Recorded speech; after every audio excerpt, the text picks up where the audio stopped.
And hello everyone, welcome back to a new video.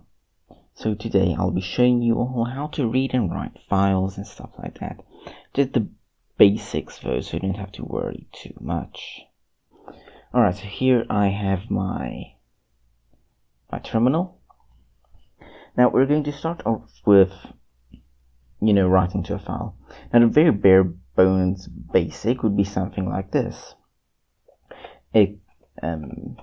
Let's go ls, and if you write ls, you see like this is right here.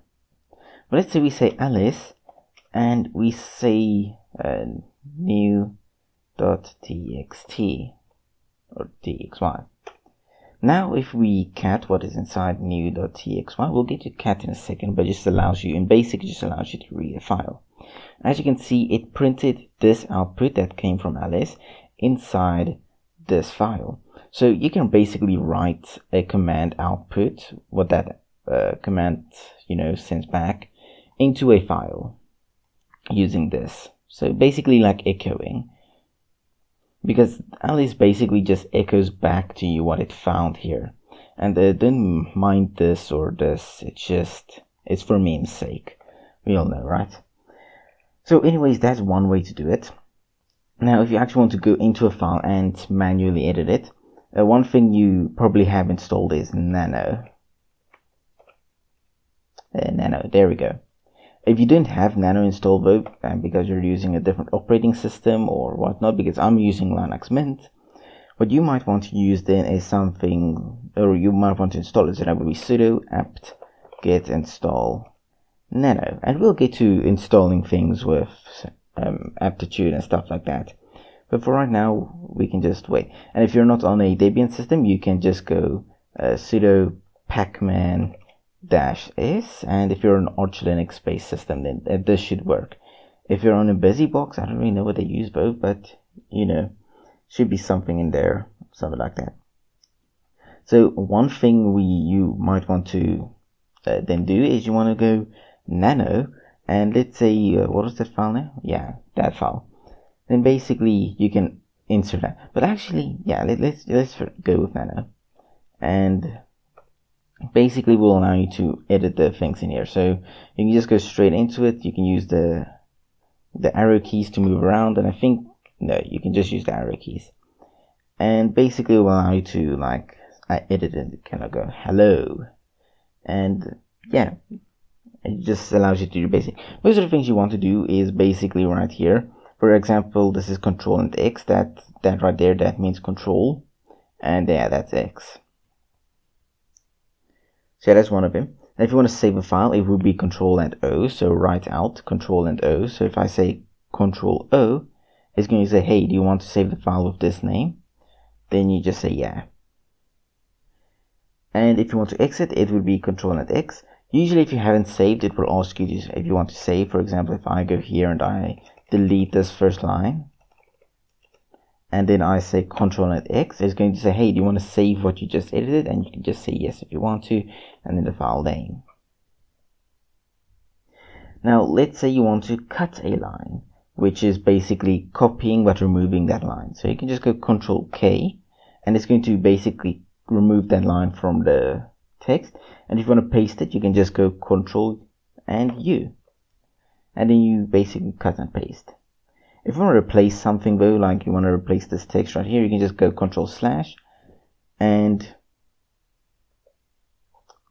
control slash. I need to open up my normal terminal for that. Their terminal, because this terminal already has a key binding from control and slash. So I'm just going to control X here and save it. Then if I'm going to go here, I'm going to say nano, and then alright, then control and slash will allow me to modify a line.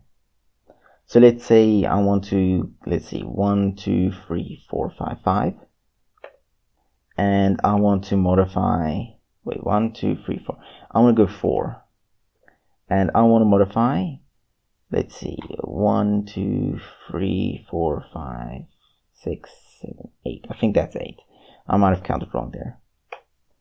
And basically I can just go hello, and it will basically insert my text there in the middle. So yeah, that's one way you can also work with it. And then a nice thing that you might want to take note of is that this also has some syntax editing. So if you want to do coding, then you can definitely do that. So if you go $C++ and I go to fun and banking application, then if I go nano and I open up main.c++, as you can see, it does highlight things, so you don't have to worry. And yeah, so if you want to do programming, it is definitely possible. I think you can even add some add-ons in here to make things, you know, to allow autocorrection but you know, to add, what do you call it? To add autocomplete. That's what it is. So yeah, that's nano, but there are more things you can use. So for example, if you have Sublime text installed, then you can go Sublime and you can say what file you want. In this case, you're going to open up a GUI text editor where you can actually use your mouse and stuff. So this isn't in the terminal anymore. This is actually using an actual application. Same with VS Code. If you have VS Code installed, you can just go code and then name. VS Code kind of uses a lot of resources, so I'm not going to open it right now. And then you also have Vim or VI, whichever one you prefer. I usually go with Vim, and you should have Vim already installed, you know, if you have, depending on what system you have, but usually you do. If you don't have it installed, sudo apt-get install Vim if you're on a Debian based system using apt-get. Otherwise, sudo pacman-s. We'll get to using these later on. We'll actually get deeper into installing and stuff like that. But anyways, if you don't have Vim, then you can use it. It's a very difficult program to get into, but it is very, very powerful. It also has autocomplete and stuff like that, which you have to add, but you know, there are a bunch of commands. For example, dd, that will delete a line. YY, that I think copies a line. I think, but I'm not quite sure. Yeah, YY copies a line, P pastes a line. So dd deletes. And if you want to insert something, I think U goes to the, yeah, I don't know. Yeah, U undoes. And we'll actually probably get to using Vim in a future date maybe. But yeah, then U undoes. And if you want to insert something, you can just say I, and you're in insert mode. So then you can say like hello world or whatnot. Then to exit insert mode, you press escape, and now you have exited insert mode. Now to save, you just go is a colon, the symbol right there. You just tap that on your keyboard and you say W, and this will write. So this will save the file. Then if you want to quit, it will be the same thing. I think it's colon, I'm not sure, but I think it's colon. And then, so this symbol right there, that basically allows you to execute commands. Q is to quit. Now, if you have edited something, for example, you say delete downloads, and then you try and quit, it's going to tell you, hey, you can't write because you haven't saved. So if you want to force quit and not save your progress, you can go colon and Q exclamation mark, and that will forcefully quit and not save your things. But let's say you delete a bunch of things here, and now you want to save and exit. So then it will be colon QW. Oh, is it not WQ? Ah, yeah, colon WQ. And that will allow you to save and exit. So I just taught you the basics of Vim. You're welcome. And you also have VI if you want. I don't know if I have VI installed because I didn't really use it. Yeah, so VI installed, basically the same thing. Very little difference, you know. So that is basically editing a file or inserting new data into a file, stuff like that. Now we're finally getting to cat, which is basically reading text from a file. So if you just say normal cat and you say, let's say this new file, it's just going to read a file. It's going to print out the entire file onto the screen. And then of course you have cat-b and then the file name, and this will print line numbers. So if you want to see in which line what's happening, then you can use that. And then you also have cat-in and then the file name, and it's basically the same thing. but this one only numbers lines that has text on them, while this one numbers all the lines. So if we go and say something such as Sublime, and we open up a new file and we just like add a bunch of random things like random spaces like that, we save this, we close. If we cat this just normally, then you will see it's basically a bunch of lines. But if we cat and we say -b, then as you can see, it's only going to number the lines with text. But if you say cat and you say -n, it's going to number all of the lines, including the empty spaces. And then you also have cat-s and then the file name, which will be new. And this just removes large blank spaces from the output. So if you, let's say these 3 spaces has been taken down to 1 space. So if you have a file that has like large amounts of open spaces and you don't like it, then you can use this to, just lessen the amount. And of course you can combine things, so like SN for example, and it will also do the same thing. And I think SB, so you can combine flags with each other. So if I haven't mentioned it before, this is called flags. Cat and -E, and let's say new file.txy, and basically empty lines gets a $sign now. So yeah, it basically adds a $sign at the end of each line. Basically, let's say you want to do some text processing or string manipulation and whatnot, then this can be used to separate different lines from each other. If you don't want to use /n or /n, then there's something a lot of people like. It is called less. So if you say less, and you say the file name, then it's going to show you less of it. So it's going to show you the entire file name, but it's easier to read. For example, Q, is it Q to exit? Yeah. So let's say we say locate hello.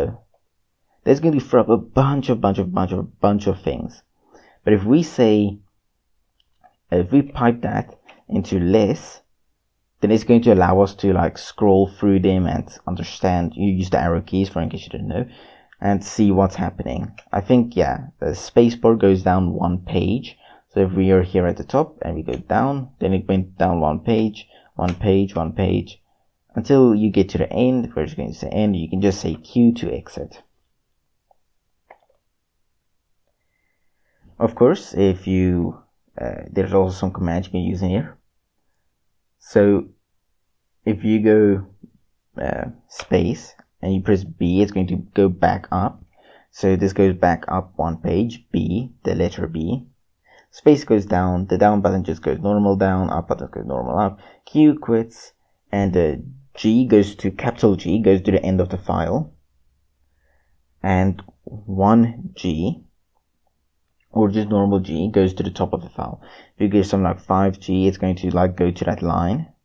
So 1 and then G goes to the top, or if you just press G, goes 10G, then it's going to go down to line 10, and yeah, so on and so forth. So you can also search for text. So if you type / / and you type something like GIF, for example, then it's going to like point out where all of the GIFs are in the file. Then if you press N, you can see the next result of the search you just did. And if you want to search from the bottom up instead of from the top down, because right now, as you see, we're searching from the top down. Right here, if we go G, right here, we're searching from here downwards. But if you want to search from down upwards, then you have to go $, and let's say GIF, for example. That's going to search from the bottom of the file upwards. So then we have head, which is another way to read the file. It basically just shows you, I think, the first 10 lines or so of the file. So if you go head and let's say new file.txy, it's going to show you like the first 10 lines. So if we cat new file.txy, there's a lot more lines, where with head, there's only a few lines. So I think there's only like 10 lines. But anyways, yeah, so that's basically what head does. You can use a head and maybe head like and then -3 or something, and in the new file.txt1 it's going to read only the first 3 lines. Of course you can make it something bigger, so you can go like -5, it's going to read the first 5 lines, and so on. Then you have tail. It's the opposite of head. It reads the end of the file. So if you go tail and you say that new file, as you can see, it only reads the bottom end of it. So if you go cat and you read a new file, as you can see here, it only read the bottom part of it. Then you can also use a tail -5, and you can say the file name. It's going to read only the first 5 lines, or the last 5 lines in the file. And you have tail -f file name, new file. And basically this gets updated in real time. So if I were to open up Sublime Text and I were to actually modify this, so let me just go like this so I can show you, and I say hello world. As soon as I save this, as you can see, it gets updated on the screen. And I go like here is more text. I saved this, Control S, and as you can see, it gets updated in real time. So yeah, Control C to exit that. And that's basically reading and writing to a file. There is more I could go into, but I think that's enough for now. I don't want to overwhelm you with the amount of information I'm giving you. So yeah, thank you all for watching. I hope you all enjoyed, and see you all in the next video.